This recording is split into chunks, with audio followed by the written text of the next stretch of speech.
Hey guys, Jason here with Fender Garage. We got a brand new Gen 3 Coyote motor sitting here, and it's in one of our chassis. And one of the questions that came up when someone got their chassis was, what do I hook up and how do I hook it up? So we're going to go over some of the ports and features on this.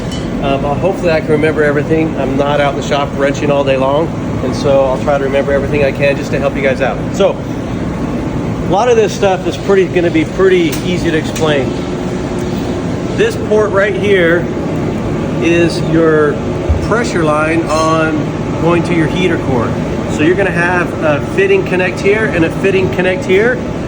And if you're using the Restomod AC or Vintage or whatever you're using, this is the pressure line going into your core support.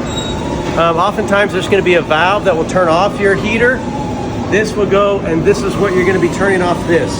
Now when you're running an H-pipe, you want to make sure that you run the H-pipe, maybe you'll tuck that in the back here. That goes in between these two lines before they go to the heater core. You don't want to starve this side, and that's why you run an H-pipe, because you don't want to starve coolant getting to this side of the cylinder head. And so therefore, this will run into the heater core and return, and that's what keeps the cycle. The H-pipe keeps the cycle if you're not running your heater. The next thing is there's a couple of ports here. Vacuum ports right here. You're going to cap this one off. You don't need it. You're going to use this one, and you can get a quick disconnect you can put on here, and this is going to go to your brake booster.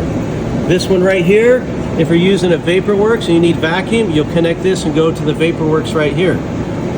Okay? This one right here is extra. Now you can cap this one off, but if you're going to cap this one off, you need to use a radiator hose style cap. And so you want to make sure, otherwise the coolant will deteriorate just a regular vacuum cap. It won't be able to handle the heat. So you need to make sure you're using a radiator style cap on here and cap that off. Obviously this goes down to your radiator here. This goes up to your radiator up here. This right here goes to your cold air intake. You could put vent on it if you wanted to. You could vent this one too. This is just goes right back into the engine. So it's just for pressure. But otherwise, that's about it as far as connecting things on the front. This is our power steering system that we use a lot. And this is the reservoir feeds down into here. And so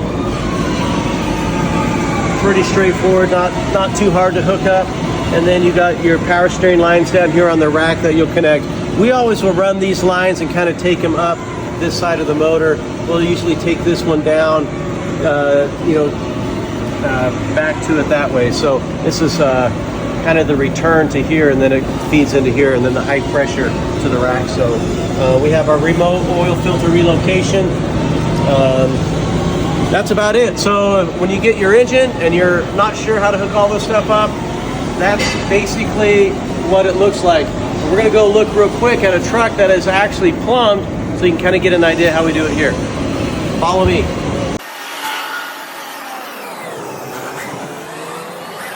It'll be kind of dark under here, hopefully you can see, but we'll give you kind of an idea. This is the vacuum port. This one's capped off. This one goes to the VaporWorks. This is our AC. You can buy the AC, I'm sorry, not AC, I'm an idiot today. This is the heater core, and so you can buy this kit with hose and everything from us online. This right here just goes into the cold air intake, returns there, and then this right here goes in back into the manifold right there. Pretty straightforward, pretty easy to put together. That's it. So if you have any other questions, watch the video again.